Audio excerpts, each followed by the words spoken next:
Esta mañana quiero traer un mensaje desde el Evangelio de Juan. Podamos ir al Evangelio de Juan. Son 4 versículos. Bueno, son 5 en realidad. Juan capítulo 1. Estaremos en los versículos 14 al 18. Juan 1, los versículos 14 al 18. Los animo a ponerse sobre sus pies para hacer la lectura de la palabra del Señor.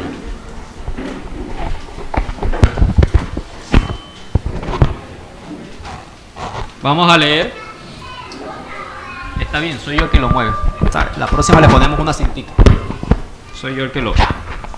que no me acostumbro todavía, pero es una gran herramienta. Me permite mover las manos. Ok.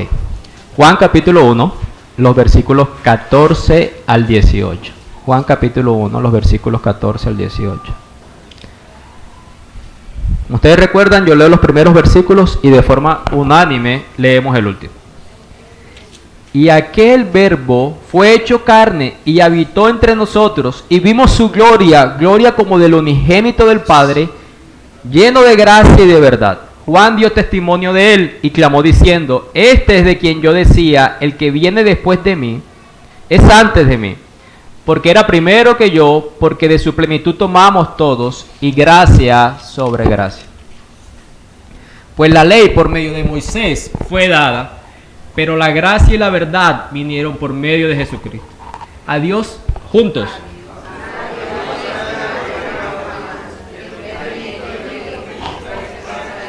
Seno del Padre. Vamos a orar. Amado Señor Padre, ¿cómo darte las gracias por la oportunidad de estar nuevamente en tu presencia?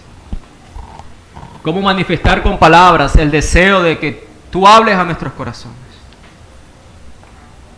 Decía un santo del pasado: es mejor que nos falten palabras en la oración y no que nos falte corazón. Eso quiere decir que tengamos la actitud adecuada cuando oramos delante de ti. Señor, aviva nuestros corazones. Que tu Espíritu Santo aplique tu palabra y nos dé profundos deseos por ti. Que tu Espíritu Santo aplique tu palabra y nos ayude a mortificar esos deseos pecaminosos. Que la gloria del Hijo pueda ser expuesta en esta mañana. Y que no solamente la podamos comprender en nuestras mentes, sino que tengamos ese deseo de poder experimentarlas en cada uno de los momentos de nuestras vidas. Hay escenarios de tropiezo en nuestras conciencias en estas mañanas. Debilidades, quizás cansancio físico. Tropiezos del expositor, del predicador. El pecado de toda la congregación. Pero que eso no sea un tropiezo entre tú y nosotros, Señor. Porque al final somos aceptados en ti por la perfección de Jesús, y eso creemos como iglesia. Que tú nos bendices porque estás satisfecho con la obra de tu Hijo Jesucristo. Por eso confiamos que esta oración pueda ser respondida. Bendito seas, Padre. Amén y amén. Pueden sentarse, querida iglesia. Este sermón lleva por título, como dice el versículo 14, el verbo hecho carne. El verbo hecho carne. El domingo pasado estuvimos mirando un poco el escenario histórico de lo que significó el nacimiento, la encarnación de Dios en la persona de ¿quién?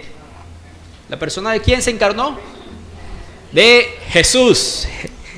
¿Saben por qué les hice la pregunta abierta? Porque no está mal responder Cristo. Pero Cristo es un título.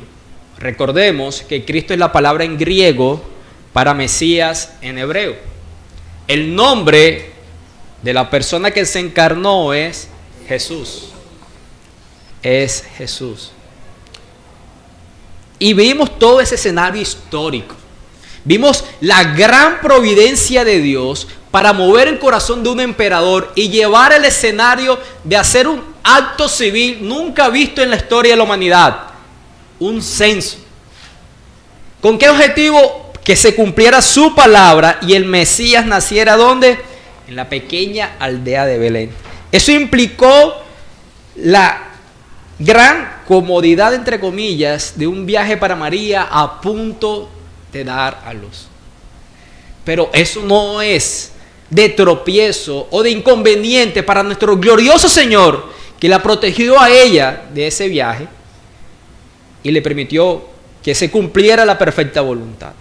También aprendíamos en ese escenario histórico que a los que escogió en primer lugar y anunciaran que había nacido ese bebé en un pesebre, no fue a la élite religiosa de la época, sino a un grupo poblacional que generalmente es apartado por su condición de su labor, que eran pastores. Como les decía, pastores de ovejitas de 4 patas, no de ovejitas no de 2 patas, de 2 piernas. Y vimos todo lo que significaba ese acto. También aprendíamos que la encarnación, en primer lugar, era para la gloria del Señor y el beneficio de los hombres, pero Dios se hizo hombre por su gloria. Él es digno de ser alabado. Vimos también la respuesta de esos pastores, ¿no? Cómo fueron, anunciaron, cómo siguieron en su mismo oficio, pero el propósito de su vida cambió. Ahora eran heraldos de la mejor noticia del mundo: Dios se hizo hombre.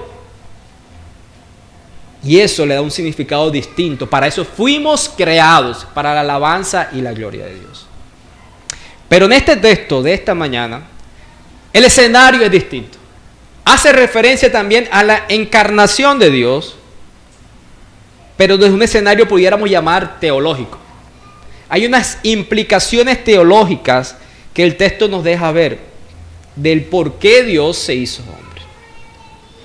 Este texto, incluso todo el capítulo, sobre todo en los primeros versículos, hablan acerca de un verbo. ¿Y quién es ese verbo? Eso lo vimos en otro sermón, no hace muy lejos.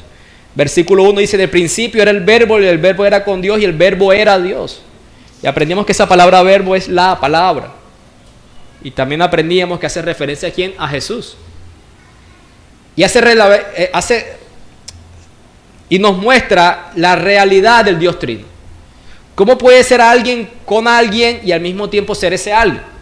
Es la realidad del Dios que tenemos. Un único Dios que subsiste en 3 personas: Padre, Hijo y Espíritu. Entonces, cuando estamos leyendo los versículos 14 al 18, que el verbo fue hecho carne, que habitó entre nosotros, que vino lleno de gracia y de verdad, y lo que sigue diciendo los versículos que leímos ahorita, estamos hablando acerca de la realidad de Jesús. Como les decía, que es su nombre en Dios encarnado.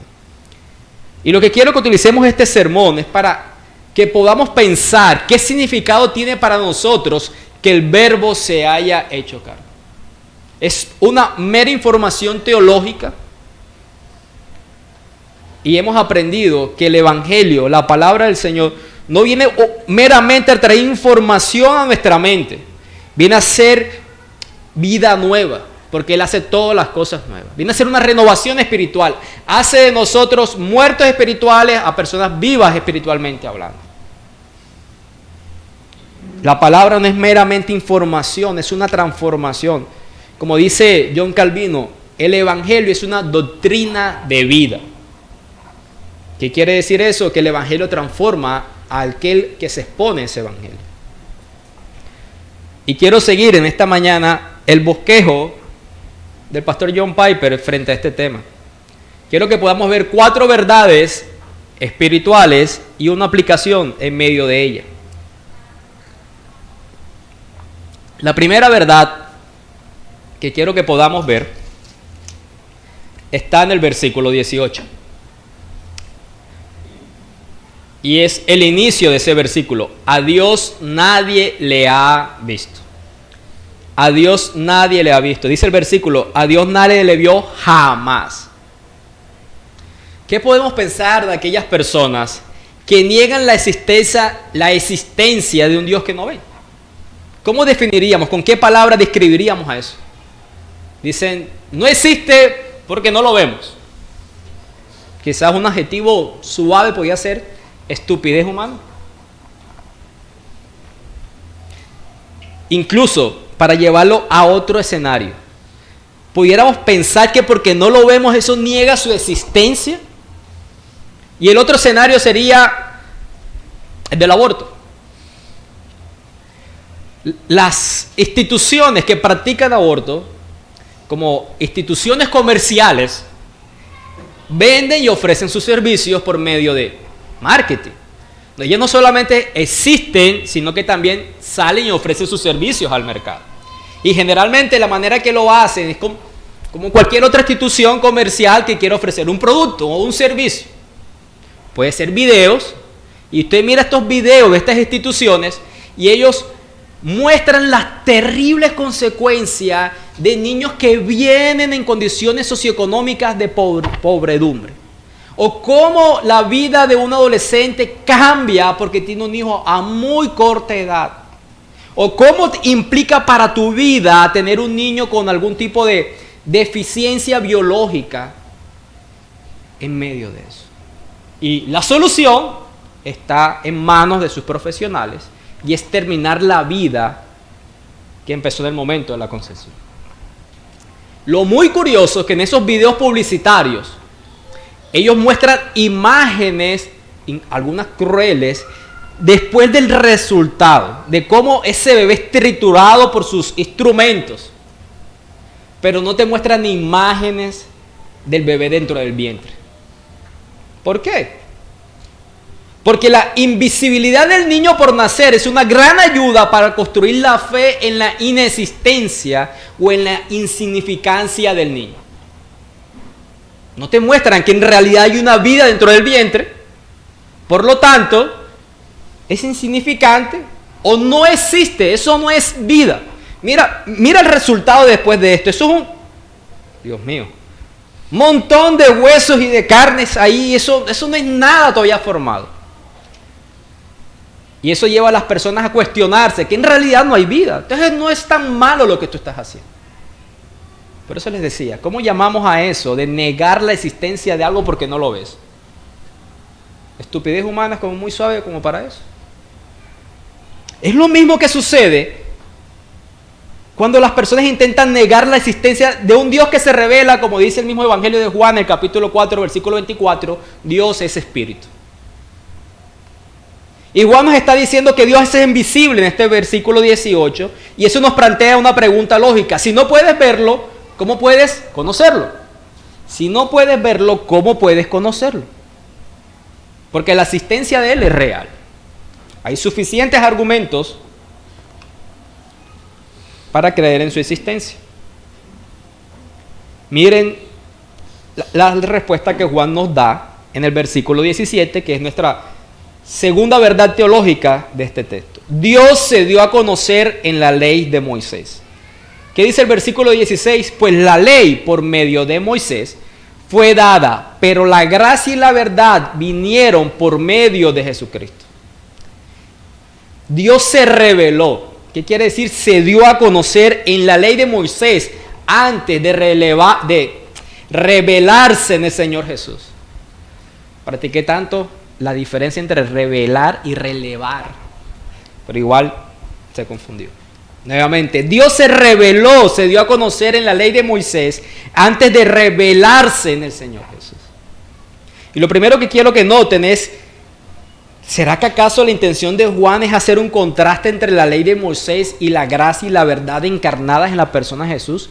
Como si fuera una diferencia, existe la diferencia entre la ley de Moisés y la gracia y la verdad entre la persona de Cristo. No, en realidad no. Esa no es la intención del apóstol Juan en ese versículo. Más bien, lo que el apóstol Juan nos quiere decir es que antes que la gracia y la verdad se encarnaran en una persona, en Jesús, hubo un testigo o un mensajero de Dios de esa misma gracia y de esa verdad. ¿Y cuál es ese testigo o ese mensajero? La ley dada por Moisés. Lo que Cristo representa, la gracia y la verdad de Dios encarnado, fue testificado en primer lugar por la ley de Dios dada por Moisés. Eso es lo que está diciendo el apóstol Juan. En otros versículos del Evangelio de Juan, vemos la opinión de Jesús sobre la ley de Moisés. Pasando unas páginas, Juan capítulo 3, en la conversación con Nicodemo. En el versículo 14 dice, Y como Moisés levantó la serpiente en el desierto, así es necesario que el Hijo del Hombre sea levantado. Aquí Moisés hace algo lleno de gracia y verdad que señala la gracia y la verdad de Jesús. Moisés hizo una acción con la serpiente de hierro que fue la solución a la consecuencia del pecado de la incredulidad en el desierto, y Dios envió serpientes que los mordían, pero también envió la solución. Moisés levantó una serpiente de hierro y el que los miraba se sanaba. ¿Qué era? Era un símbolo de esa gracia y verdad que iba a llegar encarnada en la persona de Jesús. Capítulo más adelante, Juan capítulo 5, versículo 46, para ver la postura de Jesús sobre la ley de Moisés. Juan capítulo 5, versículo 46, porque si creyeses a Moisés, me creerías a mí, porque de mí escribió él. ¿Qué es lo que está diciendo Jesús? Que hay una armonía entre Moisés y Jesús, que escribe la verdad sobre Jesús y su gracia. El punto de Juan entonces, en el capítulo 1, versículo 17, es que la ley no era la realidad, la encarnación de la gracia y la verdad en sí misma, sino que esa gracia y verdad es Jesús. La ley es un testimonio, un testigo de la gracia y la verdad. Jesús fue el cumplimiento y no la contradicción de la ley de Moisés. Jesús fue el cumplimiento y no la contradicción de la ley de Moisés. Dios es invisible. Dios se reveló en la ley de Moisés y se reveló en la encarnación de Cristo. Tercera verdad teológica. Parece que hoy terminaremos temprano. Y es: Dios se hizo hombre. El punto principal de la unidad de pensamiento. Versículo 14. Aquel verbo fue hecho carne y habitó entre nosotros. Aquel verbo se hizo carne y habitó entre nosotros. Como les decía, si recordamos el versículo 1, el verbo ¿quién es? Era Dios. Y si el verbo se hizo carne, la lógica nos dice, el verbo es Dios, el verbo se hizo carne, Dios se hizo carne. Exactamente, se hizo hombre. La conclusión es que Dios se hizo carne, Dios se hizo humano, se encarnó. Ahora, lo que Juan añade al decir y habitó entre nosotros es maravilloso. Porque no está diciendo meramente que Dios se hizo visible al hacerse hombre, sino que está diciendo que habitó entre nosotros. Y esa palabra habitar es la palabra en el griego para traducir algo como montar una tienda. El verbo sería como tabernaculizar. Montar una tienda, un tabernáculo. Ustedes recuerdan lo que era en el Antiguo Testamento, ¿no? Como una tienda de campaña. Y esa idea de una tienda, de un tabernáculo, no es como una morada temporal, como lo que usted hace de camping. Cuando usted va a camping, que eso no es una costumbre muy aquí de Valledupar, pero cuando usted ve que la gente que tiene esa costumbre va a camping, lo hace por un fin de semana. Nadie vive mucho tiempo en una tienda de campaña. Yo creo que les gusta la incomodidad por cierto periodo de tiempo. No es la idea que sea algo temporal. La idea de esa palabra en nuestros textos del Nuevo Testamento es más bien es una morada permanente. Apocalipsis 21:3 dice lo siguiente: la morada de Dios, la tienda de Dios está con los hombres. Él morará, montará su tienda con ellos y ellos serán su pueblo y Dios mismo estará con ellos como su Dios. Apocalipsis 21:3. ¿Ven? ¿Ven la idea? No es algo temporal, sino permanente. Lo que verdaderamente implica este versículo 14, este verbo, es el tipo de relación que vino a establecer y mantener con su pueblo. Él quiere estar cerca de ellos, quiere tener mucha interacción con ellos. Por eso Dios se hizo hombre. Por eso Dios se hizo humano. Él montó su tienda de campaña en medio de nosotros. Él no vino y construyó un palacio, como todo palacio que levantan muros. ¿Para qué? para la restringida entrada, para separar entre los que viven ahí con los que viven fuera. Él vino y habitó en medio de ellos. Y eso es indescriptible por muchas palabras que podamos usar de comprender.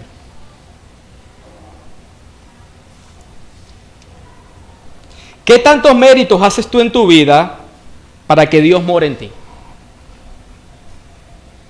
¿Qué tantos méritos haces tú en tu vida para que el Dios Santo more en tu corazón, que es pecador todavía? De 1 a 10. Si usted dijo 1, no ha entendido el Evangelio. Porque está hablando de obras, de méritos. ¿Cómo es que aquel que dijo no contenderé con el hombre para siempre, aquel que viendo la maldad que se había multiplicado envió el diluvio, aquel que ve una nación que lo blasfema constantemente, decide a pesar de eso no solamente hacerse visible, sino habitar entre ellos? Wow. Y el mismo versículo 14 nos da una cuarta realidad teológica. Se hizo carne, habitó entre nosotros. La cuarta sería, vimos su gloria. Y sería, en Jesús vemos a Dios. Cuando él dice en el versículo 14, y vimos su gloria, ¿quién es ese su? ¿La gloria de quién? ¿A quién se refiere? Pues cuando tú contemplas la gloria del verbo, la gloria de la palabra, estás contemplando la gloria de ¿quién? De Dios. Y eso tiene que ser un concepto extraño, inicialmente, como lo fue para los judíos. Por eso acusaban de blasfemia a Jesús. Como les mencioné en el versículo pasado, la gloria de Dios es descrita en el Antiguo Testamento como esa señal visible, luminosa, que la intensidad de su santidad llevaba a los ojos pecadores a ocultarse. Y recordábamos cuando la gloria de Dios vino al monte Sinai, y durante 40 días Moisés fue llevado y se le estableció las tablas de la ley. ¿Y cómo reaccionó el pueblo? Sin mirar para allá. Es esa gloria revelada a los apóstoles en distintos escenarios, la conciencia que tuvo Pedro en la pesca milagrosa, apártate de mí que soy hombre pecador. Es esa gloria revelada en la transfiguración, cuando estaban 3 de sus apóstoles, que ellos no comprendían. Y ahora esa gloria se hace visible.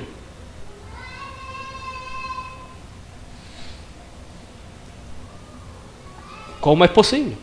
Bueno, sigue diciendo el versículo 14, porque no solo dice que cuando vemos a Jesús, vemos a Dios, cuando vemos la gloria del Hijo, vemos la gloria de Dios, sino que describe cómo es esa gloria, describe al Padre. Dice que es lleno de gracia y de verdad. Es la misma información del versículo 17. La gracia y la verdad se encarnaron. Y eso, mis hermanos, es una gran noticia. Que al ver al Hijo, es ver al Dios, pero es verlo lleno de gracia y de verdad. ¿Ustedes se imaginan que Dios se hubiese encarnado en un juez y verdugo?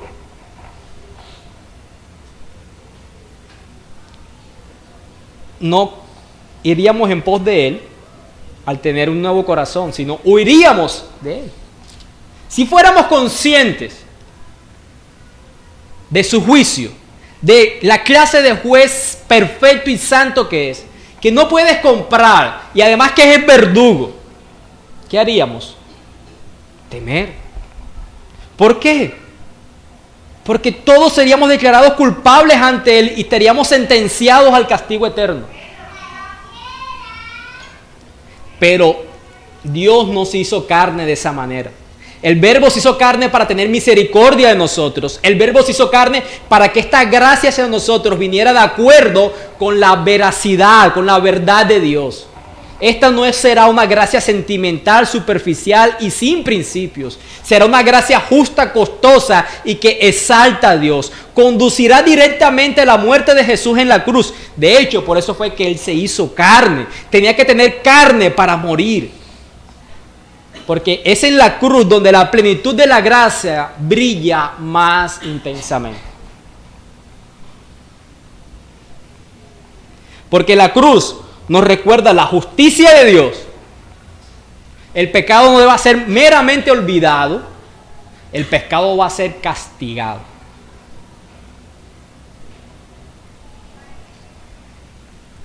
Como en otros escenarios, algunos han escuchado, y muchas veces a mí, ¿qué pensaríamos de un juez que al ser entregado en su tribunal a un culpable de homicidio de un niño? Y siempre pongo el ejemplo de uno de mis hijos, para no ser insensible a sus conciencias. Y esta persona confiesa y se arrepiente. Estaba en estado de alicoramiento, lo reconoce, llora, le duele y dice verbalmente: soy culpable, nadie más es culpable, yo lo hice. Y lamento profundamente haberle ocasionado ese mal a esta familia. Y el juez es movido por esa acción y otorga el perdón y dice: eres libre. Y usted ve luego al juez tomándose un café afuera del juzgado con la persona que cometió este acto. Usted, como amigo mío, hermano mío, ¿cómo se sentiría? ¿Qué pensaría de ese juez? ¿Qué clamaría el corazón? Justicia, justicia, justicia. Por eso el perdón que Dios otorga no lo hace meramente por la sinceridad de la confesión del que se arrepiente. El perdón que Dios otorga lo hace porque su justicia es satisfecha en aquel que se encarnó para morir. Para que Él fuera el Dios de gracia que perdona y su justicia se mantuviera siempre eterna y perfecta. Por eso es una gran noticia que podamos ver en Jesús la gracia y la verdad. Ahora, aquí debemos tener cuidado de decir: pastor, yo no estaba ahí. Yo no vi visiblemente al Dios encarnado que se llama Jesús. Yo no lo vi, yo no estaba ahí. Esa gloria no está disponible para que yo la vea. No podemos pensar en la gloria de Dios, en la persona de Cristo, como un mero brillo o una atracción física. Isaías 53:2 dice que Jesús, que el siervo sufriente, no iba a tener ninguna hermosura para que le deseemos. Eso no quiere decir que era feo. Eso lo que quiere decir es que no había nada particular en su belleza física para que el ser humano se fijara en él por lo físico. Tampoco piense en la gloria de Dios, en la persona de Cristo, en la mera demostración de milagros. Y usted puede decir: es que yo no vi los milagros visibles que Él hizo. Porque hubo personas que vieron los milagros y no vieron nada hermoso y glorioso en esas acciones. Todo lo contrario.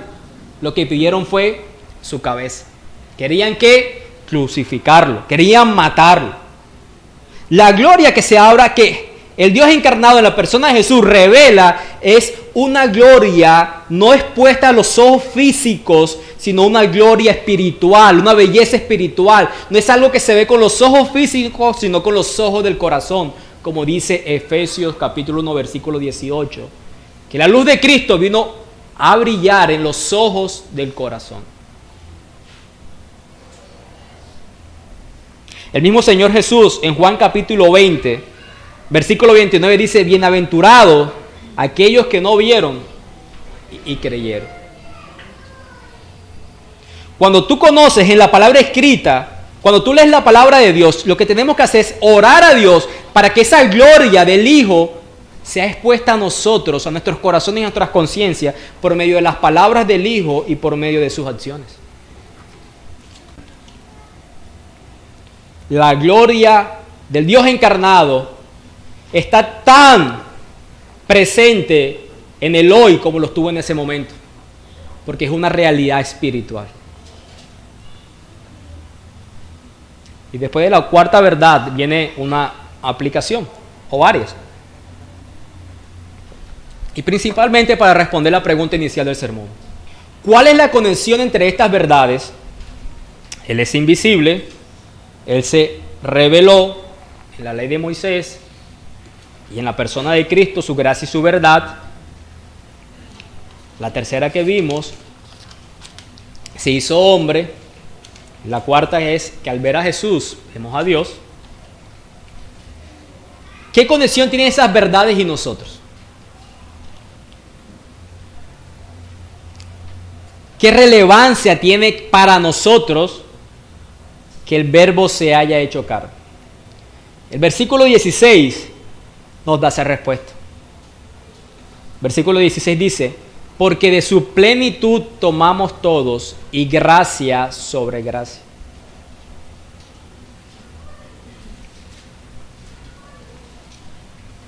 Al hacerse carne, Él no solamente vino a mostrar la gloria de Dios, no solamente hizo visible la gracia y la verdad de Dios, sino que dice que Él vino a darnos de esa gracia y de esa verdad. Eso es maravilloso. Eso es maravilloso. ¿Sabe qué significa eso? A Dios no solamente le interesa nuestra mente, nuestro conocimiento. Él no solo quiere llenar tu cabeza con el conocimiento adecuado de Él, de su verdad y de su gracia. Él quiere que lo recibas y que lo experimentes. Toda su gracia, todo su amor está al alcance de nosotros por la fe en el Señor Jesús. Todo lo que Él es, todo lo que te asombra intelectualmente, cognitivamente acerca del Dios revelado en las Escrituras, está para tu deleite. Por eso la Biblia dice que en su plenitud hay ¿qué? Gozo. Y Él también dice en ese mismo versículo: de su plenitud tomamos todos. Él la da, pero tú la tomas. ¿Eso qué habla? Una responsabilidad personal. Eso habla de una responsabilidad personal. Es decir, no desperdicies, no lo ignores, recíbelo en arrepentimiento y fe.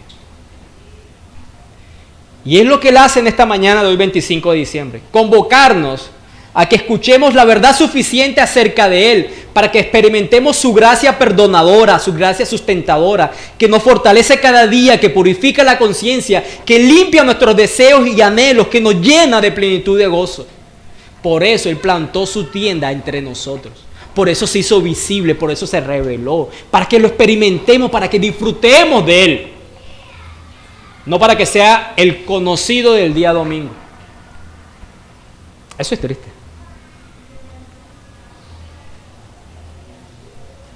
Somos tan duros de corazón que no bastó meramente una voz audible del cielo, un ángel que enviara, sino que fuera visible cómo es su gracia en el día a día.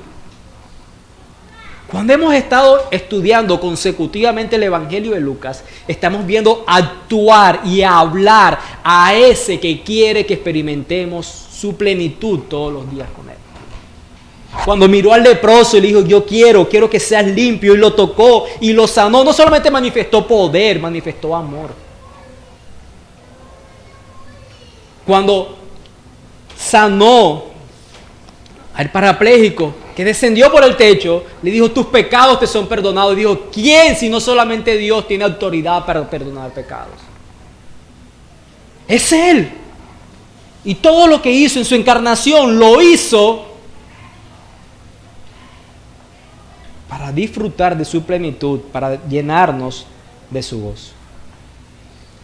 No lo desperdicies, no lo ignores, recíbelo en arrepentimiento y fe.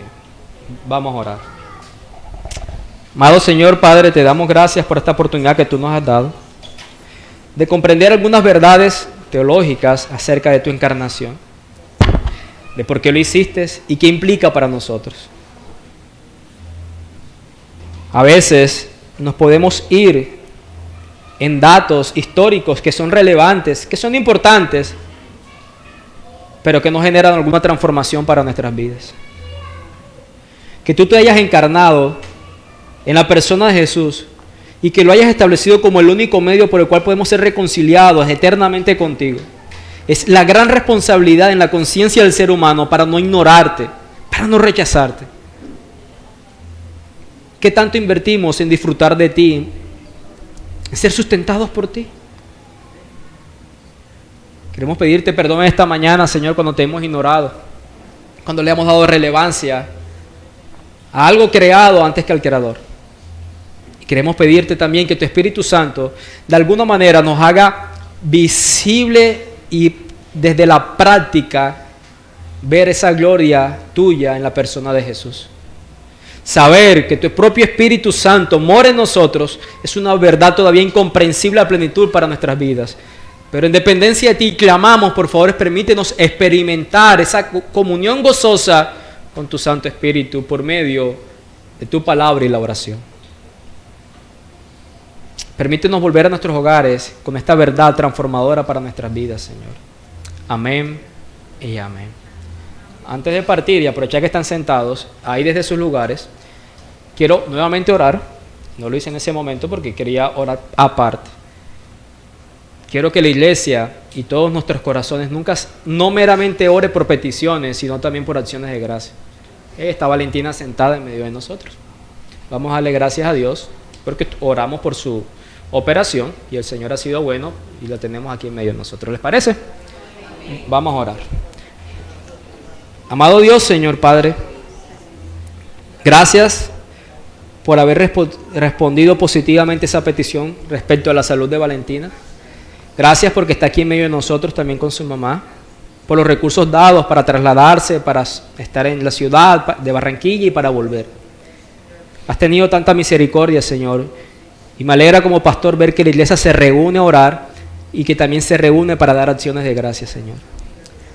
Independientemente de los resultados, tú eres digno de ser alabado, honrado y glorificado. Ayúdanos a experimentar siempre un corazón con gratitud para contigo, Dios. A no dar las cosas por sentado. Alabamos tu nombre, Señor, por esa manifestación de gracia en medio de nosotros. Bendito seas, Padre. Amén y amén.